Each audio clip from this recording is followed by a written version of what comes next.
Hello everyone, कैसे हो आप लोग। उम्मीद करते हैं कि आप लोग बहुत बढ़िया होंगे। जैसे कि आप लोग को पता है कि विद्या केंद्र पे कोर्स लॉन्च हो चुका है, यानी कि आप चाहते हैं कि पूरा फुल फ्लेज कोर्स खरीदे तो आप यहां पे जा करके 1499 में पूरा कोर्स खरीद सकते हैं, जहां पे आपको पूरे 6 सब्जेक्ट का प्रिपरेशन बोर्ड एग्जाम के लिए बहुत ही बेहतरीन तरीका से करवाया जाएगा। ऑल पीवाईक्यूज, टेस्ट सीरीज, साथ में जितने भी एनसीईआरटी क्वेश्चन है वो भी करवाए जाएंगे, यानी कि आपको कहीं से भी 1% एक क्वेश्चन छूटने का चांसेस नहीं है, यानी कि आपको बेहतरीन से बेहतरीन तरीका करवाया जाएगा। लेकिन आप चाहते हैं कि आप सेपरेट कोर्स ले तो उसका भी बहुत ही बेहतरीन तरीका यहाँ पे निकाला गया, यानी कि आप हर एक सब्जेक्ट के लिए आप अलग अलग प्राइसेस पे कोर्स भी खरीद सकते हैं और यहाँ पे आप बहुत ही बेहतरीन तरीका से अपना एग्जाम का तैयारी कर सकते हैं। तो चलिए, आपको जैसे पता होगा कि हम लोगों ने यूट्यूब पे कुछ फ्री वीडियोस के लिए स्टार्ट किया था कि बच्चे लोग को पता चले कि आखिर हम लोग पढ़ाते कैसे हैं, क्या क्या पढ़ाएंगे। तो सबसे पहले आपको माइक्रो इकोनॉमिक्स का चैप्टर 1 का पूरा complete analysis details NCERT line by line explanation मिल चुका है।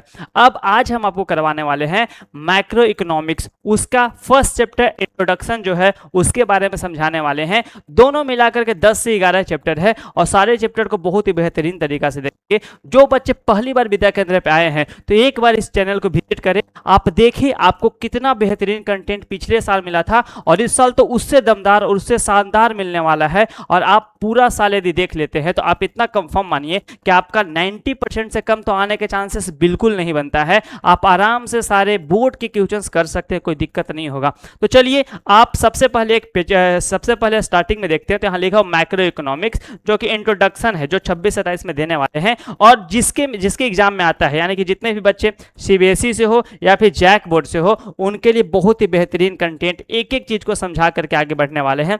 सबसे पहले समझते हैं बाबू कि होता क्या है मैक्रो इकोनॉमिक्स। देखिए, आपको स्टार्टिंग में जब हम लोग माइक्रो इकोनॉमिक्स का इंट्रोडक्शन पढ़ रहे थे तो वहां पे बताया गया था कि माइक्रो का मतलब छोटा होता है, स्मॉल होता है, वही मैक्रो का मतलब क्या होता है, लार्ज होता है, एग्रीगेट होता है, जो पूरे देश के इकोनॉमी पे असर डालता है। यानी कि माइक्रो में किसी एक इंडिविजुअल्स पे, किसी एक एंटिटी पे, किसी एक ऑर्गेनाइजेशन पे इफेक्ट देखने के लिए मिलता है। वही माइक्रो इकोनॉमिक्स में इंटायर कंट्री के ऊपर उसका इफेक्ट देखने के लिए मिलता है। उसका पॉलिसीज बनाने के लिए एक पूरा एंटिटीज होता है, ऑर्गेनाइजेशंस होते हैं। लेकिन वही माइक्रो इकोनॉमिक्स में एक इंसान, यदि हमको खुद का डिसीजन लेना है तो किसी से पूछने की जरूरत नहीं, हम खुद से अपना डिसीजन ले सकते हैं, खुद से काम कर सकते हैं। एक एरिया में प्राइस बढ़ाना है या फिर हम कोई चीज प्रोडक्शन कर रहे हैं तो उसका रेट हम खुद से तय करेंगे। लेकिन मैक्रो में क्या होता है ना कि एक वाइड लेवल पे, एग्रीगेट लेवल पे, कंट्री लेवल पे हर एक चीजों को मेजर किया जाता है, हर एक चीजों को देखा जाता है। तो चलिए, सबसे पहले एनसीईआरटी के हिसाब से पढ़ा रहे हैं तो आपको समझ में आना चाहिए कि किस तरीका से माइक्रो इकोनॉमिक्स और मैक्रो इकोनॉमिक्स को हम लोग अच्छे तरीके से समझ सकते हैं। तो सबसे पहले देखिए कि you must have already been introduced to study of basic micro economics. हम लोग इससे पहले चैप्टर में देख चुके थे कि माइक्रो इकोनॉमिक्स होता था क्या। माइक्रो इकोनॉमिक्स का सिंपल मतलब था कि जब हम लोग क्या कर रहे थे कि जब हम लोग किसके बारे में पढ़ रहे थे तो एक इंडिविजुअल्स के बारे में पढ़ रहे थे। By giving you a simplified account of how macro economics differ from the micro economics. तो स्टार्टिंग में हम लोग देख चुके थे कि मैक्रो इकोनॉमिक्स क्या होता है और माइक्रो इकोनॉमिक्स क्या होता है, वो आपको अच्छे तरीका से पिछले क्लास में बता चुके थे और इस क्लास में भी स्टार्टिंग में आपको इंट्रोडक्शन मिल चुका होगा। Those of you who will choose and later to specialize in economics for your higher studies will know about the more complex analysis that are used by economics to study macroeconomics। देखिए, ऐसे समझिए simple कि अभी के time पे जो आप macro economics पढ़ रहे हैं, आपको लग रहा है कितना इजी होता है, कि इंडिविजुअल लेवल पे, एग्रीगेट लेवल पे है, एक को बनाने के लिए किसी भी चीज़ों का सोचना नहीं पड़ता, यदि हमको खुद से डिसीजन लेना है तो ले सकते हैं। लेकिन जब बात होता है देश का, यानी कि मैक्रो इकोनॉमिक्स का, तो वहाँ पे एक एंटिटी होता है, जैसे आरबीआई हो गया, सेबी हो गया, ये सब डिसीजन लेते हैं, पॉलिसीज बनाते हैं। तो कितना डिफिकल्ट थोड़ी है, आराम से बन जाएगा, लेकिन ऐसा नहीं होता है, बहुत ज़्यादा डिफिकल्ट होता है। जब आप यहाँ पे पढ़ेंगे ना हम लोग, एक एक चीज़ तो समझ में आएगा कि कितना ज़्यादा डिफिकल्ट होता है मैक्रो इकोनॉमिक्स को पढ़ना, समझना। ठीक है, आगे जैसे जैसे आप बड़े होंगे, मतलब आप 12th का ग्रेजुएशन में जाएंगे तो आपको इसके बारे में मोर डिटेल्स और भी देखने के लिए मिलेगा। देखिए, सिंपल क्या है कि मेनली आप जब देखे हुए हैं माइक्रो इकोनॉमिक्स तो उसमें हमको किसके बारे में पता चलता है, एक एम्प्लॉयमेंट कंडीशंस के बारे में, पूरा देश का एम्प्लॉयमेंट कंडीशंस क्या है, पूरा देश में डिप्रिशिएशन क्या हो रहा है, ठीक, इन्फ्लेशन इसके बारे में पता चलता है, यानी कि एम्प्लॉयमेंट कंडीशन के बारे में of the country as a whole, यानी कि पूरा का पूरा देश का क्या एम्प्लॉयमेंट कंडीशन है उसके बारे में पता चलता है। और of some sector of the economy, जैसे 3 सेक्टर ऑफ इकोनॉमी आपको पता होगा, प्राइमरी सेक्टर, सेकेंडरी सेक्टर और टर्शियरी सेक्टर, जिसको सर्विसेज सेक्टर भी बोला जाता है, उसके बारे में पता चलेगा। और किस तरीका से तीनों सेक्टर को बेटर किया जा सकता है, गेटिंग बेटर और इट इज और किस तरीका से बुरा हो सकता है, यानी कि what a step in any if any can the state take or people ask for in order to improve the state of the economy, these are the kind of questions। यानी कि जब इस चैप्टर को पढ़ेंगे तो आपके मन में क्या सवाल आएगा, ये कौन कौन सा ऐसा एंटिटी है, कौन कौन सा ऐसा ऑर्गेनाइजेशन है जो हमारे देश की इकोनॉमी को शेप देते हैं, हमारे देश के इकोनॉमी के लिए रूल्स रेगुलेशंस बनाते हैं, उनके लिए पॉलिसीज बनाते हैं, और यह क्या पॉलिसी सच में जरूरी होता है, या फिर ये पॉलिसी हमारे लिए सही है, इकोनॉमी को बढ़ा सकता है या नहीं बढ़ा सकता है, इकोनॉमी को एज अ होल इंप्रूव करेगा कि नहीं करेगा, कंट्री की इकोनॉमी को बढ़ाएगा कि नहीं बढ़ाएगा। और these questions are dealt with macro economics. तो यहाँ पे सारा का सारा क्वेश्चन किस में पढ़ेंगे हम लोग, तो मैक्रो इकोनॉमिक्स में पढ़ेंगे। जैसे क्या बोले कि आप जब कोई भी चीज पढ़ते हैं तो आपके दिमाग में ना कुछ सवाल एराइज होने चाहिए, जैसे कि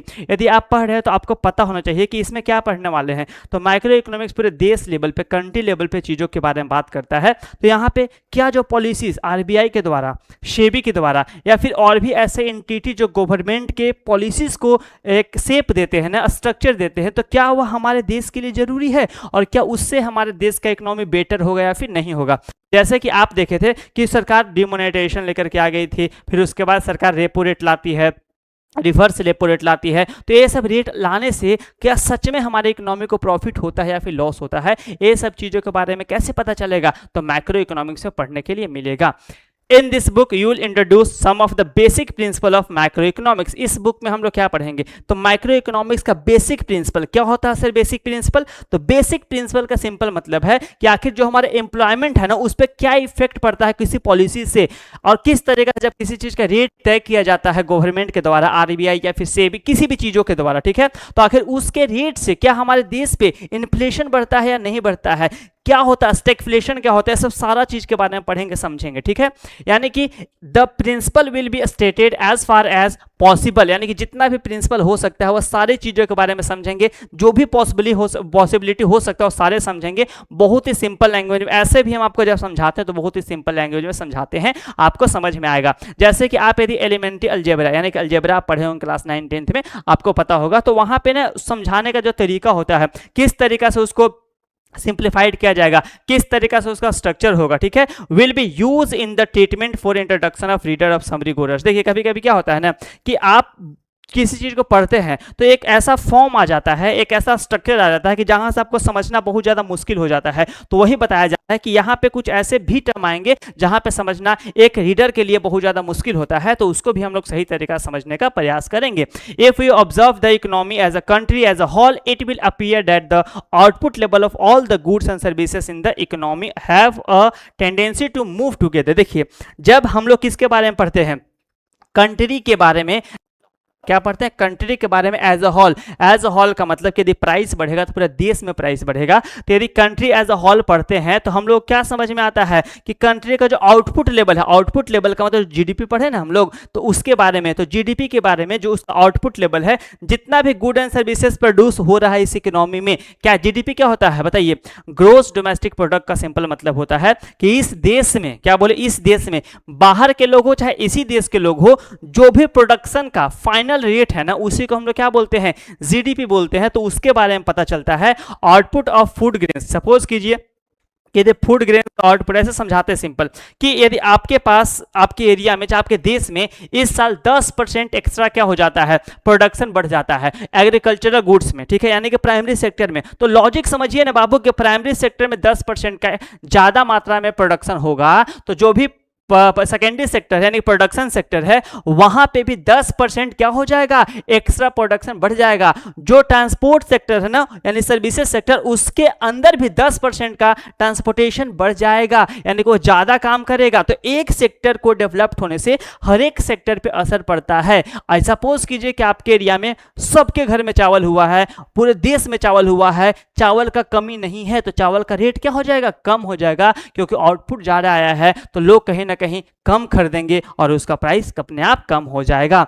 इन एक्सपीरियंसिंग एज ग्रोथ, यानी कि जब आउटपुट ऑफ फूड ग्रेन्स को देखेंगे तो वह ग्रोथ को इंडिकेट करता है कि ज़्यादा आउटपुट हुआ तो ग्रोथ भी ज़्यादा होगा, यानी कि it is generally accompanied by a rise of the output level of industrial goods। तो क्या बोले कि यदि industrial goods output of food grains बढ़ रहा है तो इसका सीधा मतलब है कि क्या बढ़ेगा, तो आपका जो फूड ग्रेन्स बढ़ा तो जो भी कंपनी है वह ज्यादा प्रोडक्शन करेगा, तो सेकेंडरी सेक्टर भी बढ़ागा, क्या होगा, बढ़ेगा।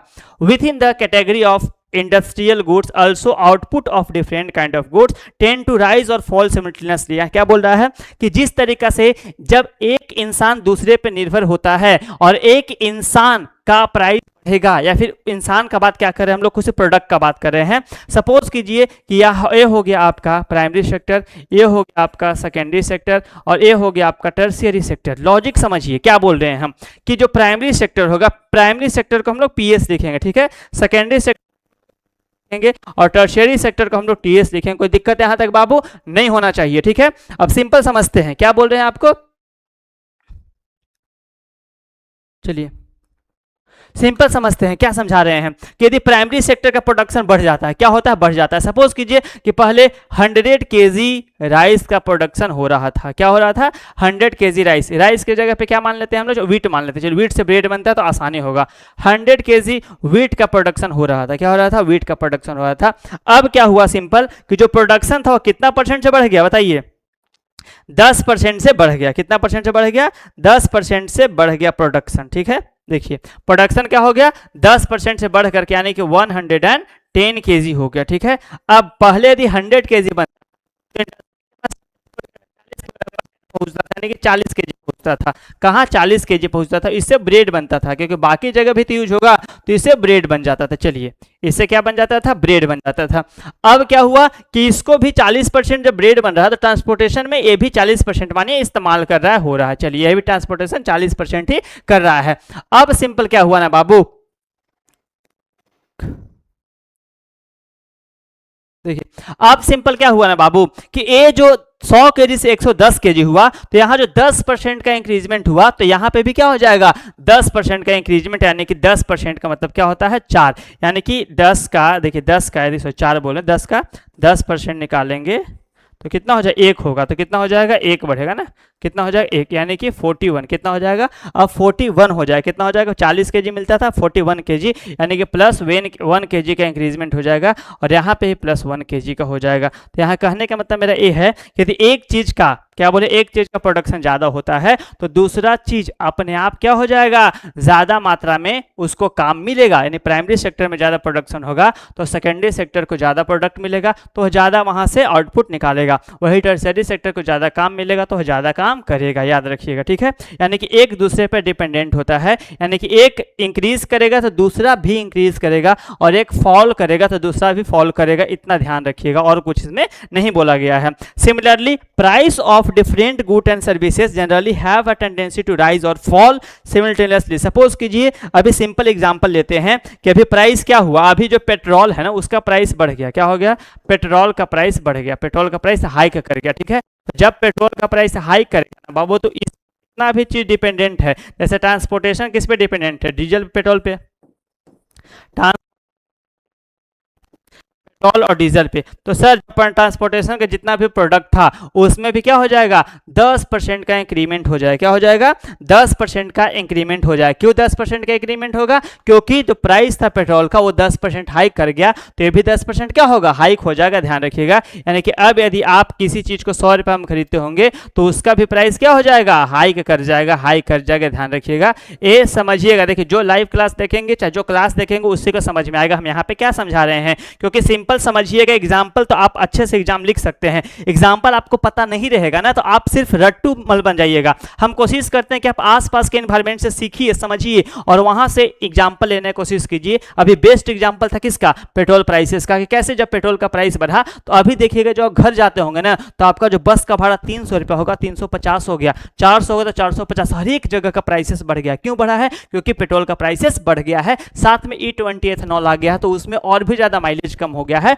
तो लोग उसका रेट क्या कर दिए है, अपने आप बढ़ा दिए, क्योंकि वो रिकवर नहीं कर पाएंगे। तो इस चीज का ध्यान रखिएगा कि जब दोनों एक दूसरे पर डिपेंडेंट होते हैं, डिपेंडेंसी होता है, तो एक चीज का प्राइस बढ़ेगा तो दूसरा अपने आप बढ़ेगा, और एक घटेगा तो दूसरा अपने आप घटेगा। इस चीज का ध्यान रखिएगा, ठीक है, जनरली है, ठीक है। अब क्या है कि we can also observe that employment level in different production unit also goes up और डाउन। सिंपल समझिए कि यदि काम ज्यादा है तो लोग ज्यादा हायर किए जाएंगे, और काम कम है तो लोग क्यों हायर किए जाएंगे, यानी कि जब प्रोडक्शन ज्यादा होगा इसका मतलब है कि लोगों को ज्यादा हायर किया जाएगा, और प्रोडक्शन कम होगा तो एम्प्लॉयमेंट लेवल पे भी इफेक्ट देखने के लिए मिलेगा कि नहीं मिलेगा, तो असर जरूर मिलेगा, क्योंकि यदि प्रोडक्शन ज्यादा हो रहा है तो लोग ज्यादा चाहिए, और प्रोडक्शन कम हो रहा है तो लोग भी कम ही चाहिए होंगे, यानी कि इन एग्रीगेट आउटपुट। तो यही लिखा हुआ यहाँ पे, ध्यान मेन ए ध्यान रखना है, जो हम समझाएं वो कहानी था, मेन ए याद रखना है कि इफ एग्रीगेट आउटपुट लेवल का मतलब हुआ कि total output level, last output level, यानी कि जब फाइनल आउटपुट लेवल है उसका बात कर रहा है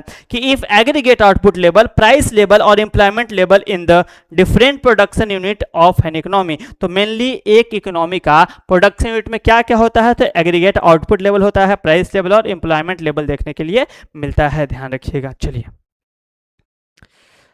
नेक्स्ट है आपका कि बियर क्लोज रिलेशनशिप, तीनों का अच्छा खासा रिलेशनशिप एक दूसरे से साथ जुड़ा हुआ है। अब देखिए क्या है ना कि जब आप किसी के साथ होते हैं, ठीक है, यानी कि जब एक दूसरे पर डिपेंडेंट होते हैं तो एक का मूड आपके मूड के अनुसार से चेंज होता है, एक का बिहेवियर आपके बिहेवियर के अनुसार से चेंज होता है, यानी कि एक दूसरे पर डिपेंडेंट हो जाते हैं। आप नहीं हुए होंगे, हमको पता है आपके साथ ऐसा कुछ नहीं हुआ है, लेकिन जिसके साथ हुआ हो उसको पता होगा। कैसे पता हो कि जब आप किसी पर डिपेंडेंट होते हैं तो उसका बिहेवियर आपको भी इफेक्ट करता है, ध्यान रखिएगा। अब bear close relationship to each other then the task of analysis the entire economy become relatively easy. तो जब हम लोग सब चीजों को ना, जो रिलेशनशिप एक दूसरे पे, उसको अच्छे से मेजर कर लेंगे, उसको समझ लेंगे, तो इसके बीच के रिलेशनशिप समझना हमारे लिए बहुत इजी, आसान हो जाएगा। Instead of dealing with the above mention variables eight individual, यानी कि डिसएग्रीगेट लेवल, बताया था। देखिए इंडिविजुअल का मतलब क्या हुआ, डिसएग्रीगेट लेवल, यानी कि उसको बहुत सारे लेवल में डिवाइड किया गया है, उसमें से एक लेवल पढ़ रहे हैं, तो उसी को हम लोग डिसएग्रीगेट लेवल बोलते हैं या फिर इंडिविजुअल लेवल बोलते हैं। तो जब हम लोग इंडिविजुअल लेवल पे ध्यान देते हैं तो we can think of a single good as a representative of all the goods and services produced within the economy। क्या बोले कि यदि हम लोग एग्रीगेट का बात नहीं करते हैं, डिसएग्रीगेट का बात करते हैं, और जब आप एक चीज के बारे में समझते हैं, चाहे एक चीज के बारे में सोचते हैं, जैसे कि यदि हम बात करते हैं कि ये जो शार्पनर है वो कैसे बना है, तो हम लोग ना सिर्फ इसके बारे में बात कर रहे हैं, ठीक है, लेकिन जब हम लोग इसको सही तरीका से देखेंगे तो इसका जो टोटल आउटपुट लेवल है, प्रोडक्शन लेवल है, एम्प्लॉयमेंट लेवल है, प्राइस लेवल है, हर एक चीज़ों को मेजर कर सकते हैं, हर एक चीज़ों को समझ सकते हैं, यानी कि which will correspond to the average production level of all the good and services. तो यहाँ से हम लोग को क्या पता चलेगा कि एवरेज प्रोडक्शन लेवल पता चलेगा, किसका, जितने भी गुड्स और सर्विसेज प्रोड्यूस हो रहे हैं उसके बारे में, यानी कि द प्राइस और employment level of this representative goods will reflect the general price and employment level of the economy, यानी कि इसका जनरल प्राइस और साथ में जो इकोनॉमी का क्या बोलते हैं आपका एम्प्लॉयमेंट लेवल है उसके बारे में भी पता चलेगा, याद रखिएगा, ठीक है। In macroeconomics, we usually simplify the analysis of how the country total production and the level of employment are related to attributes called the variable। variable का मतलब क्या होता है, देखिए variable का मतलब होता है ना कि जब एक चीज है, जैसे आप मैथ में पढ़े होंगे कांस्टेंट और वेरिएबल, कांस्टेंट जो चेंज नहीं होता है और वेरिएबल जो चेंज होता है। तो देखिए वेरिएबल का मतलब यहाँ पे क्या हुआ कि आप किसी भी चीज का प्रोडक्शन करना चाहते हैं तो 3-4 चीज फिक्स होता है, प्राइस फिक्स होगा कि प्राइस चाहिए, कुछ ना कुछ प्राइस तो डिटरमाइन कीजिएगा ना, प्रोडक्शन लेवल कीजिएगा, प्राइस कीजिएगा, आउटपुट कीजिएगा, लेबर कॉस्ट देखिएगा, तो सारा चीज यहाँ पे दिया हुआ है। क्या क्या दिया, वेरिएबल में क्या क्या आएगा आपका, तो प्राइसेस आएगा, रेट्स ऑफ इंटरेस्ट आएगा, वेजेज रेट आएगा और प्रॉफिट आएगा। ये आपका वेरिएबल देखने के लिए मिलता है किसमें, प्रोडक्शन में, ध्यान रखिएगा। एंड सो ऑन, और भी चीज हो सकते हैं। By focusing on single imaginary commodities and what happen to it we are able to afford this simplification and thus usefully abstains from studying what happened to the many real commodities that actually are bought and sold in the market, because we generally see that what happened to the prices, interest, wages, profit etc. for one commodity more or less also happen for the other। देखिए क्या बोल रहा है कि यदि एक commodity का, क्या बोल रहे, एक कमोडिटी का कोई भी चीज में चेंजेस आएगा, प्राइस में चेंजेस आएगा, वेजेस में चेंज हो जाएगा, लेबर में चेंज हो जाएगा, उसका इंटरेस्ट में चेंज हो जाएगा, तो कहीं ना कहीं उसका इफेक्ट बाकी कॉमोडिटी पे भी देखने के लिए मिलेगा। कम मिले चाहे ज़्यादा मिले, लेकिन जरूर मिलेगा। यानी कि ऐसा नहीं है कि एक का इफेक्ट, जैसे सपोज कीजिए कि यदि आपके एरिया में क्या हो गया है कि वेजेस का रेट बढ़ गया है, तो जो प्रोडक्शन हो रहा है ना वह क्या हो जाएगा, कम होगा। कम क्यों होगा सर? क्योंकि अब लोग ज़्यादा एम्प्लॉयड नहीं करेंगे। ज़्यादा एम्प्लॉयज़ को हायर क्यों करेंगे? क्योंकि ज़्यादा एम्प्लॉयज़ को हायर करते हैं तो कहीं ना कहीं उनको ज़्यादा पैसा पे करना पड़ेगा, और कंपनी उस हालत में नहीं होगी क्योंकि वेजेस क्या हो चुका है बाबू, बढ़ चुका है। तो जब एक चीज़ का रेट बढ़ता है तो दूसरे पे अपने आप इफेक्ट देखने के लिए मिलेगा, और उसके वजह से इस शार्पनर का प्राइस भी क्या हो जाएगा, इंक्रीज हो जाएगा, क्योंकि लेबर कॉस्ट बढ़ गया, प्रोडक्शन कॉस्ट बढ़ गया है, तो इसके ऊपर भी इफेक्ट देखने के लिए मिलेगा। यानी कि particularly when these attributes start changing fast, like when prices are going up in what is called the inflation। तो क्या बोले कि उसी के बाद जो प्राइसेस बढ़ना शुरू हो जाएगा, और प्राइसेस बहुत ज़्यादा बढ़ जाएगा, तो जो पूरे एक एरिया में थोड़ी बढ़ रहा है जी, पूरे के पूरे देश लेवल पे बढ़ रहा है, कंट्री लेवल पे बढ़ रहा है, तो उसको हम लोग इन्फ्लेशन बोलते हैं। क्या बोलते हैं बाबू? उसको इन्फ्लेशन बोलते हैं। क्या बोलते हैं? इन्फ्लेशन। इन्फ्लेशन का मतलब होता है कि जब एग्रीगेट लेवल पे प्राइसेस जब बढ़ जाता है।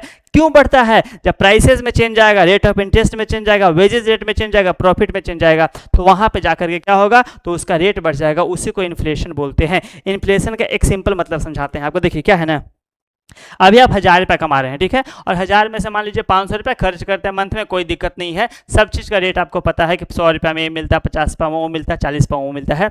अब अचानक से क्या हुआ ना कि कमोडिटी में बहुत सारे चेंजेस आए। चेंजेस आने का मतलब हुआ कि पेट्रोल का प्राइसेस में रेट बढ़ गया, वेजेस का रेट बढ़ गया, ट्रांसपोर्टेशन चार्ज बढ़ गया। अब क्या होगा ना कि हर एक चीज़ का रेट बढ़ जाएगा। क्या हो जाएगा? हर एक चीज़ का रेट भी बढ़ जाएगा। तो उसी को हम लोग क्या बोलते हैं? इन्फ्लेशन बोलते हैं। क्या बोलते हैं? इन्फ्लेशन बोलते हैं कि एक चीज़ की वजह से पूरे देश की इकोनॉमी में जब किसी चीज़ का प्राइस बढ़ जाए, और आपको जितना कमाते थे आप उतना ही कमा रहे हैं, लेकिन आपका जो खर्च है, पहले 500 का राशन खरीदते थे, अब 700 का खरीदने लगे, तो उसी को हम लोग इन्फ्लेशन बोलते हैं। और employment and production level are going down, heading for the depression. और यदि क्या बोले, यदि एम्प्लॉयमेंट एंड प्रोडक्शन लेवल कम होगा, क्या बोले, एम्प्लॉयमेंट और प्रोडक्शन लेवल कम होगा, तो उसको हम लोग क्या बोलते हैं? डिप्रेशन बोलते हैं। देखिए जब आप लोग 1930s पढ़े होंगे, जब यूएसए में क्या आया था, कोल्ड वार चल रहा था यूएसए के टाइम पे। उस टाइम पे देखिएगा जब जर्मनी का इकोनॉमी पूरी तरीके से बर्बाद हो चुका था, नेपोलियन पूरी तरीके से बर्बाद कर चुका था, और यूएसए का जो मार्केट स्टॉक एक्सचेंज था वो पूरी तरीके से गिर चुका था 1930 के आसपास में। तो उस टाइम पे आपको क्या देख, 1930 या 8030 था, 8030 था, तो उस टाइम पे आपको देखने के लिए मिलता होगा, क्या देखने के लिए मिलता होगा, उसको ग्रेट इकोनॉमिक डिप्रेशन बोलते हैं। क्या बोलते हैं बाबू? Great economic depression. क्यों बोलते हैं? क्योंकि वहाँ पे एक चीज़ का प्राइसेस कम नहीं हुआ था, बल्कि क्या हुआ था कि वहाँ पे जो प्राइस लेवल था वो तो बढ़ गया था, मतलब किसी भी चीज़ का रेट बढ़ गया था, एम्प्लॉयमेंट एकदम कम हो गया था। यानी कि आपको खरीदना तो है, लेकिन कमाने के लिए पैसा कहाँ से आएगा? काम करके, और काम करने के लिए जॉब ही नहीं है। तो जब इकोनॉमी पूरी तरीके से बर्बाद हो जाए, एम्प्लॉयमेंट पूरी तरीके से खत्म हो जाए, तो उसी को हम लोग क्या बोलते हैं बाबू? डिप्रेशन। और जब इकोनॉमिक, जब वहाँ पे प्रोडक्शन लेवल भी घट जाएगा, एम्प्लॉयमेंट घटेगा, तो प्रोडक्शन लेवल भी क्या होगा? घट जाएगा। क्योंकि प्रोडक्शन कौन करता है? एम्प्लॉयड लोग करते हैं, एम्प्लॉइज लोग करते हैं। एम्प्लॉइज ही नहीं है क्योंकि उनको हायर ही नहीं किया जा रहा है, क्योंकि उनको पैसा देने के लिए कंपनी के पास पैसा ही नहीं है। तो क्या होगा? तो पूरी तरीके से कई लोग को काम नहीं मिलेगा, और जो प्रोडक्शन होता है उसका भी रेट कम हो जाएगा। उसी को हम लोग इकोनॉमिक डिप्रेशन बोलते हैं, जो कि यूएसए में 1980-30s में आया था। The general declarations of the movement of this variable for all the individuals community are usually of the same kind are seen for the aggregate for the economic as a whole. देखिए यहाँ पे जो हम लोग पढ़ते हैं inflation, और क्या पढ़ते हैं हम लोग? इन्फ्लेशन और डिप्रेशन। वह पढ़ते हैं हम लोग। देखिए इन्फ्लेशन का होता है, समझा चुके हैं, फिर से एक बार बताते हैं। इन्फ्लेशन का देखिए सिंपल मतलब है कि, देखिए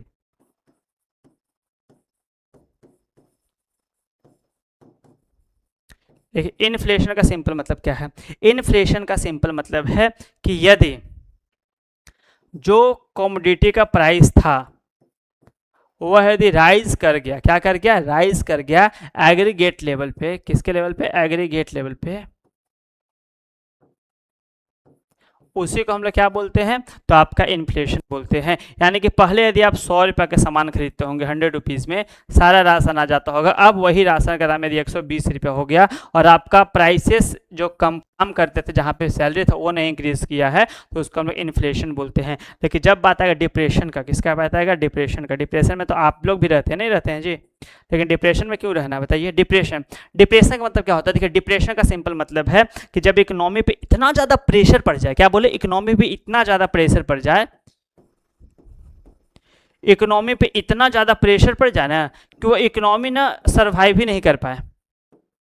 क्या बोले? सर्वाइव ही नहीं कर पाए। कैसे सर्वाइव नहीं कर पाएगा सर? तो उसके पास जॉब देने के लिए एम्प्लॉयमेंट नहीं होगा, यानी कि किसी को हायर नहीं कर सकता इकोनॉमी, ना तो प्रोडक्शन बढ़ा सकता है, प्रोडक्शन कम होगा, एम्प्लॉयमेंट कम होगा, लोगों के पास जॉब नहीं रहेगा, लोग बर्बाद हो जाएंगे, पैसा नहीं रहेगा सामान खरीदने के लिए, सामान का प्राइसेस बहुत ज्यादा राइज अप कर जाएगा, तो उसी को हम लोग डिप्रेशन बोलते हैं। क्या बोलते हैं बाबू? डिप्रेशन बोलते हैं। समझ में आ गया होगा मेरे ख्याल से आपको, ठीक है, कोई दिक्कत नहीं होगा। चलिए नेक्स्ट देखिए, we will see below why। यहां पे देखा कि ऐसा क्यों होता है। sometimes we also depart from this useful simplification when we realize that the country economy as a whole। तो यहाँ पे हम लोग जो कंट्री के बारे में पढ़ेंगे, इकोनॉमी के बारे में पढ़ेंगे, उसके एग्रीगेट इकोनॉमी के बारे में, तो यहाँ पे हम लोग बहुत ही अच्छे तरीका समझेंगे जो अलग अलग सेक्टर है कैसे एक दूसरे पे इंडिपेंडेंट नहीं होता है, डिपेंडेंट होता है। जैसे बताया ना कि यदि एग्रीकल्चर प्राइसेस बढ़ेगा तो जो प्रोडक्शन है वो कम हो जाए। क्यों? क्योंकि एग्रीकल्चर प्राइसेस बढ़ गया तो जो प्रोडक्शन कंपनी है ना, वो एक प्राइस फिक्स होता है। जैसे सपोज कीजिए कि यदि आपका आदत हो गया है ना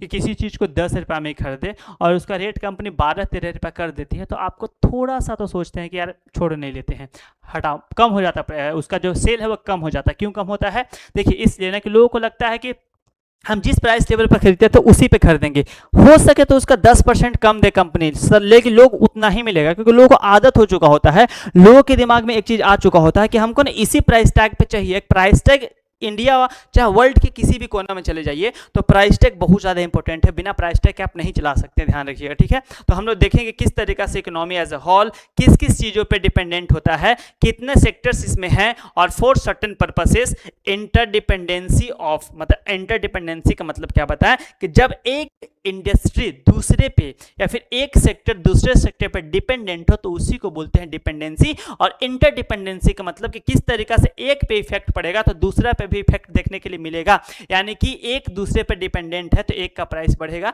तो दूसरे का भी प्राइस बढ़ेगा ही बढ़ेगा, और एक का घटेगा तो दूसरे का प्राइस भी घटेगा, इस चीज का ध्यान रखिएगा।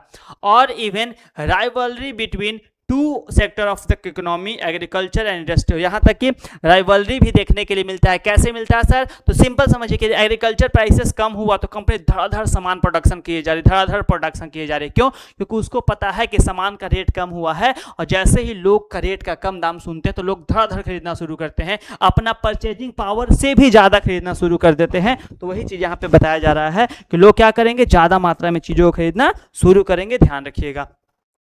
Agriculture and industry for example, जैसे एग्रीकल्चर और इंडस्ट्री एक दूसरे पर डिपेंडेंट है कि नहीं है? तो हाँ सर, अभी तो बताएं कि है। कैसे है कि यदि एग्रीकल्चर चीज में प्रोडक्शन ज्यादा होगा तो जो भी इंडस्ट्री है उसका भी ग्रोथ ज्यादा देखने के लिए मिलेगा। For example of the relationship between sector like the household sector, the business sector and the government democratic sector। देखिए सब डिपेंडेंट, हाउसहोल्ड सेक्टर हो गया, बिजनेस सेक्टर हो गया एंड द गवर्नमेंट सेक्टर हो गया, सब एक दूसरे पे इंटरडिपेंडेंट है।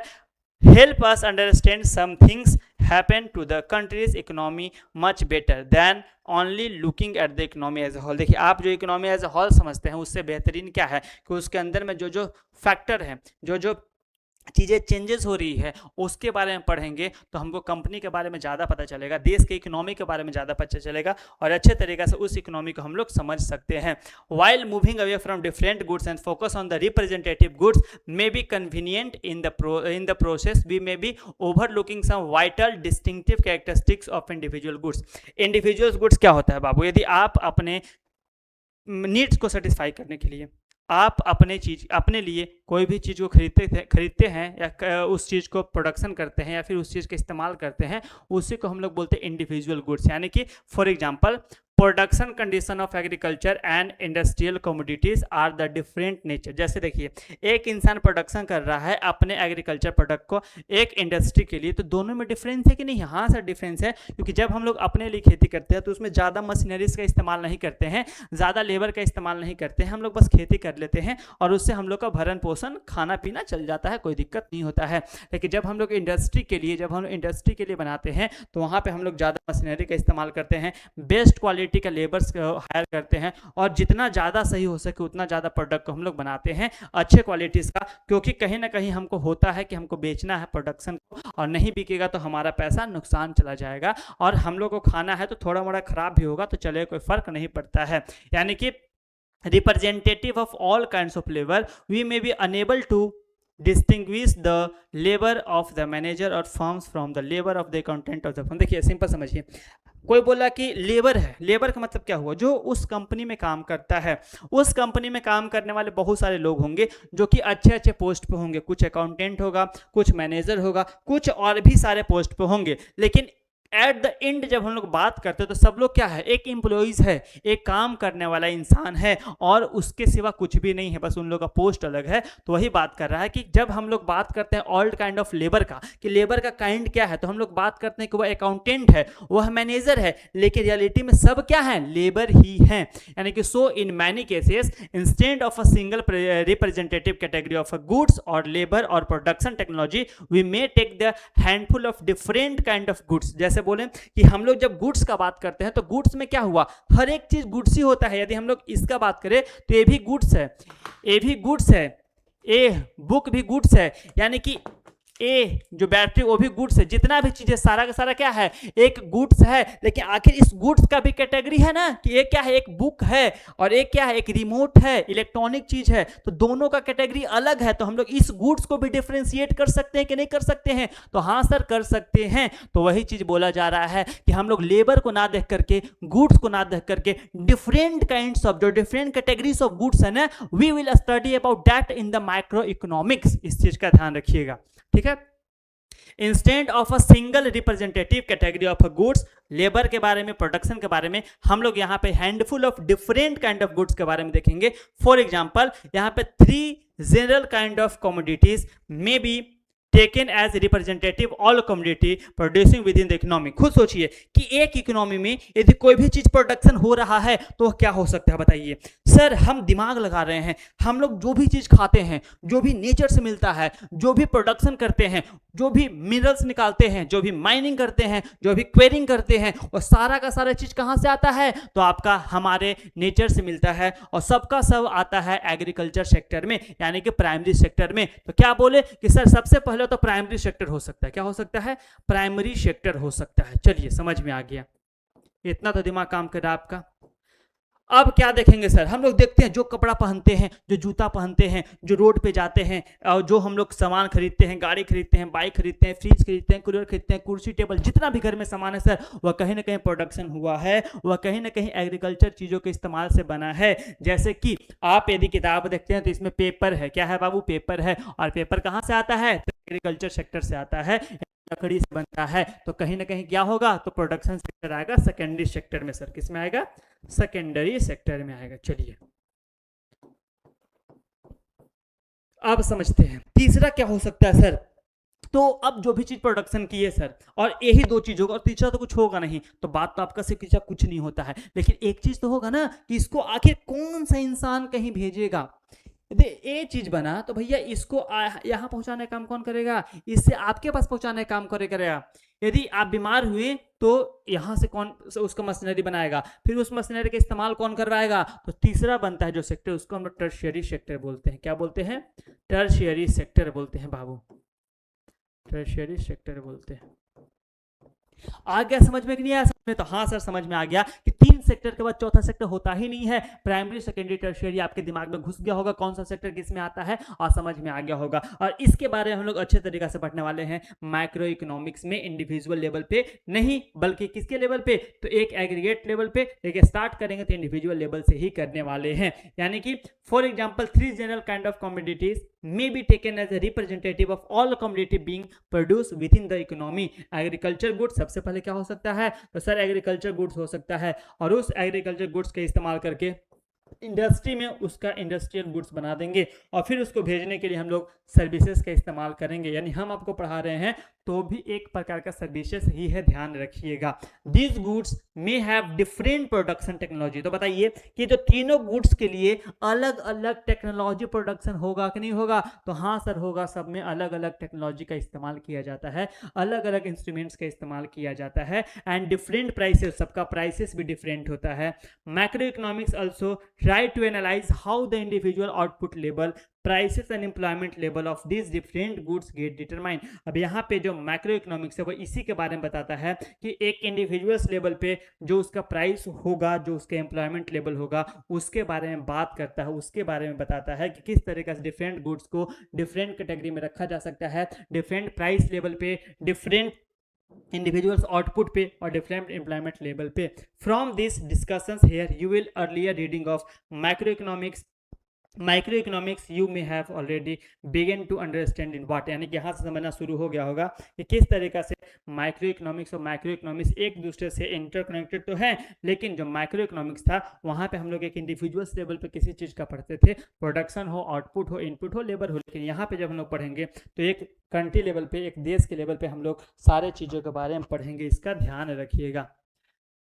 वे microeconomics different from microeconomics. अभी समझ में आ गया होगा कि सर माइक्रो इकोनॉमिक्स तो डिफरेंट होता ही है मैक्रो इकोनॉमिक्स से, क्योंकि जब माइक्रो इकोनॉमिक्स के बारे में बात करते हैं तो किसी एक इंडिविजुअल्स के बारे में बात करते हैं, लेकिन जब हम लोग मैक्रो का बात करते हैं तो एक एग्रीगेट लेवल का बात करते हैं, एक पूरे कंट्री लेवल का बात करते हैं, तो इसी वजह से डिफरेंट तो है। यानी कि to recapitulate briefly in microeconomics, you come across individuals economy agent. तो यहाँ पे हम लोग इकोनॉमिक एजेंट क्या देखते हैं? इंडिविजुअल्स लेवल पे देखते हैं, यानी कि and the nature of the motivation that driven them, और कौन सा नेचर है उसका मोटिवेशन का, उसके बारे में समझते हैं। दे वर माइक्रो मीनिंग स्मॉल, बता चुके थे, ये सब तो पहले देख चुके थे कि माइक्रो का मतलब क्या होता है बाबू? स्मॉल होता है। मैक्रो का मतलब बिग होता है, बड़ा होता है। Meaning small agent consumer choosing their respective optimum combinations of goods to buy given their taste and income, and producers trying to make maximum profit out of products, producing their goods, keeping their cost as low as possible and selling at the price as high as they could get in the market। देखिए क्या समझा रहा है, simple language में हम समझाते हैं आपको कि आप जब बात करते हैं माइक्रो इकोनॉमिक्स का तो वहां पे सिंगल कंज्यूमर का बात करते हैं, सिंगल बायर सेलर का बात करते हैं। तो जो बायर होता है ना वह एक चीज का ध्यान रखता है कि यदि हम किसी चीज का प्रोडक्शन कर रहे हैं तो उसमें इतना कम आउटपुट डालें, सॉरी इतना कम इनपुट डालेंगे ना, इतना कम मेहनत करेंगे, इतना कम पैसा लगाएंगे कि जब उसका प्रोडक्शन हो तो हम उसको मैक्सिमम प्रॉफिट में बेच सके और ज्यादा पैसा कमा सके। वही एक दूसरा जो सेलर, सॉरी जो बायर होगा, सेलर का बात कर रहे थे कि जो होगा तब किसी चीज का प्रोडक्शन करेगा तो वह उसका जो प्रोडक्शन कॉस्ट को बहुत ही लो रखेगा, बहुत ही कम रखेगा कि उसको हाई प्रॉफिट पे बेच सके, ज्यादा मार्जिन कमा सके। लेकिन जब वही बात आएगा बायर का तो वह कोशिश करे कि हम जितना कम में उसको खरीद सकते हैं और अपना पैसा बचा सकते हैं, लेकिन दो चीज का ध्यान रखिएगा कि मेरा इनकम क्या है, यानी कि मेरा औकात क्या है और हम उस चीज को कितना पैसा तक अफोर्ड कर सकते हैं, हमारे लिए यूजफुल है या फिर नहीं है, उसका ध्यान रखेंगे। जैसे कि आप एक चीज सुने होंगे कि जब तक का बीमार नहीं होता तक कीवी नहीं मिलता है खाने के लिए। तो ऐसा क्या है, ऐसा क्यों है? क्योंकि आपका इनकम लेवल कम है, आप उसको अफोर्ड नहीं कर सकते। आपको पता है कि कीवी में बहुत ज़्यादा न्यूट्रिशन पाया जाता है, लेकिन आप कीवी से ज़्यादा यूजफुल अमरूद को मानते हैं क्योंकि आपको लगता है कि अमरूद में भी सेम पाया जाता है और वो सस्ता होता है। तो आप डिसाइड करते हैं, आपका इनकम डिसाइड करता है, और उसी को हम लोग बोलते हैं माइक्रो इकोनॉमिक्स, जो कि एक इंडिविजुअल्स लेवल पे बात करता है। समझ में आ गया होगा मेरे ख्याल से आपको यहाँ तक, ठीक है, कोई दिक्कत नहीं हुआ होगा, ठीक है। लेकिन जब हम लोग बात करेंगे माइक्रो इकोनॉमिक्स का तो समझ में आ गया क्या होता है कि जो भी जितना कम हो सके उतना में रखेगा और सेल करेगा, जितना ज्यादा हो सके उतना प्रॉफिट में, यानी कि इंडिविजुअल्स मार्केट जो होता है वही डिटरमाइन करता है। Player of the decision maker were also individuals, buyer or seller, even companies who were seen as trying to maximize their profit। यहाँ तक कि जो बड़े बड़े कंपनी है ना, जो एक सेलर के जैसा काम करते हैं, प्रोड्यूसर के जैसा काम करते हैं, वो भी कहीं ना कहीं अपना ज़्यादा से ज़्यादा प्रॉफिट को मैक्सिमाइज करना चाहते हैं, उसको बढ़ाना चाहते हैं। And their personal satisfactions of welfare level as consumer.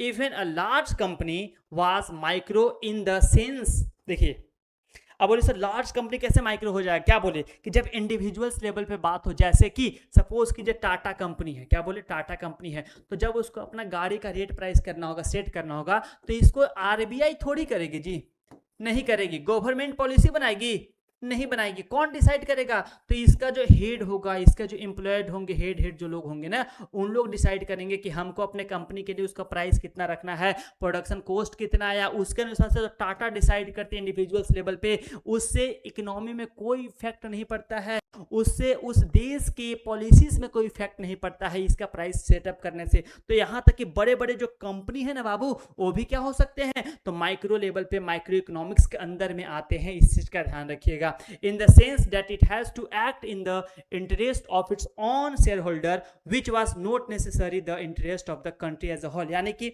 वह अपने शेयर होल्डर का ध्यान रखेगी, ना कि पूरा देश का। क्यों रखेगी, उसको अपना कंपनी का प्रोडक्ट बेचना है, उसको अपने कंपनी का गाड़ी बेचना है, उसको अपने कंपनी का गुड्स बेचना है, तो वह अपने कंपनी के हिसाब से उसका प्राइस सेटअप करेगी, ना कि गवर्नमेंट के हिसाब से, ना कि गवर्नमेंट पॉलिसीज के हिसाब से। क्योंकि उसको सेटिस्फाई किसको करना है, अपने शेयर होल्डर को सेटिस्फाई करना है, अपने कंपनी के एम्प्लॉयज को सेटिस्फाई करना है, अपने कंपनी के मालिक को सेटिस्फाई करना है, ना कि इस देश की जनता को सेटिस्फाई करना है, ना कि इस देश के गवर्नमेंट को सेटिस्फाई करना है। उसको जो प्रॉफिट बुझाएगा उसी रेट में वो प्राइस में बेचने का कोशिश करेगी, क्योंकि उसको होल कंट्री एज हॉल्स में कोई इंटरेस्ट नहीं है, उसको एज अ इंडिविजुअल्स में इंटरेस्ट है, इसीलिए माइक्रो के अंदर में आता है। For micro economics the macro. अब जब हम लोग बात करेंगे मैक्रो इकोनॉमिक्स का, यहाँ पे गलत लिखा हुआ, सही कर लीजिएगा। For micro economics the macro meaning, macro का मतलब लार्ज होता है, बड़ा होता है, phenomena affecting the economy as a whole. लेकिन जब मैक्रो का बात करते हैं तो जो भी डिसीजन लिया जाएगा वह पूरे इकोनॉमी को अफेक्ट करने का काम करेगा, उसको पूरे इकोनॉमी को उसको इफेक्ट करने का काम करेगा। लाइक इन्फ्लेशन का बात किए और अनएम्प्लॉयमेंट का बात किए, वर आइदर नोट मेंशंस और were taken as a given, यानी कि this were not variable that individuals buyer और सेलर कुड चेंज। यानी कि एक इंडिविजुअल्स, जैसे बोले ना कि इन्फ्लेशन का मतलब प्राइस बढ़ जाना, तो बताइए कि एक इंडिविजुअल्स चाहेगा कि प्राइस बढ़ गया तो इन्फ्लेशन लेकर के आ जाते हैं, तो आ जाएगा, नहीं आएगा, क्योंकि वह हो सकता है कि प्राइस आपके लिए बढ़ा हो, लेकिन जब उससे पूरा इफेक्ट देश को पड़ेगा ना, तो ही इन्फ्लेशन कहलाएगा। यानी कि जब लोगों का इनकम सेम टू सेम रहा और प्राइसेस 10% से बढ़ गया तो उसी को इन्फ्लेशन बोलते हैं। आपको बहुत सारे देशों में किसी चीज़ का रेट हमारे देश से बहुत हाई देखने के लिए मिलेगा, लेकिन उस देश का इनकम बहुत कम होते जाता है, उस देश का एम्प्लॉयमेंट बहुत कम होते जाता है, तो वहाँ के लोग उस चीज़ को अफोर्ड नहीं कर पाते हैं